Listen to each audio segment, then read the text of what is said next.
намайг Мөнх хотын Номын Эрдэнэ гэдэг 2020 онд Дорнод их сургуулийн багш бага ангийн боловсрол хөтөлбөрийг суралцж төгсөөд 2020 оноос Дорнод аймаг Матал сумын Цэндийн Дамнин сүрэнгийн нэрэмжит ерөнхий боловсрол сургуультай 5 дахь жилээ ажиллаж байна.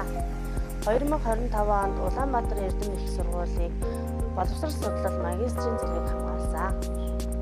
Мөнх хотын Номын Эрдэнэ багш нь сурагчдын хичээл сургалтын үйл ажиллагаанд анхаарал хандуулахаас гадна зөв дадлаг хэвшилтэй, зөв хүмүүжилтэй, зөв хүн болгохын төлөө ажилладаг. Мөн ажиллах хугацаанд ялгаатай даалгавар боловсруулан мэрэгжлийн хөгжлийн бүлэгтээ байршуулан түгээн дэлгэрүүлэлт хийсэн.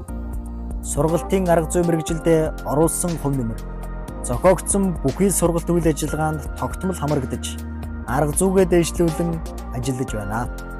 Дорнод аймагт эгма чадварыг арга зүйн шинэлэг санааг заах аргын нэгдлээрээ хамтран түгээн дэлгэрүүлэлт хийсэн. Ангийн сурагчдыг бүтээлчээр унших чадварыг нэмэгдүүлэн номын тэмдэглэлийг бүтээлчээр хөтлүүлж хэвшсэн. Зайн сургалтын үйл ажиллагаа Google Meet, Zoom програмуудыг ашиглан хичээл сургалтын үйл ажиллагаагаа зохион явуулахаас гадна Sudoku, Mathematic Games, Pinterest, Wordwheel гэх аппликейшн ашиглан сургалтын үйл ажиллагаагаа тасралтгүй явуулсан. Хүүхэд бүрийн хөгжил сургуулиас зохион явуулсан гимнастикийн тэмцээнд 1-р жил бүр зохион байгуулагддаг Ундрмал авяас урлагийн үзлэгийн наадамд 2-р 2022-оос 2024 онуудад Тэнгэрүү олон улсын лог базлын IQ уралдаанд даасан ангийн сурагчид нь жил бүр амжилттай оролцоор ирсэн. Сургуулийн дотор байрны номын санг байгуулахад анги хамт олноороо 80 гаруй ном хандивалсан. Эцэг эхчүүд сургууль болон ангиас зохион байгуулж үйл ажиллагаанд идэвхтэй оролцдог.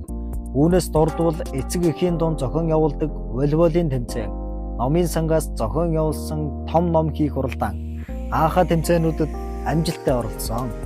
Мөнх хотын Номын Эрдэнэ багш нь 2024 онд боловсролын салбарын арга зүйч цол тэмдгээр шагнагдсан. Цаашид хүүхэд нэг бүрийг тэг шамруулан сургах арга барилаа нэмэгдүүлж, үндэсний бичгээр унших, бичих мэдлэг чадвараа дэвшлүүлж, мэрэгжил боловсролоо ашиглан зөв Монгол хүүхдийг хүмүүжүүлэх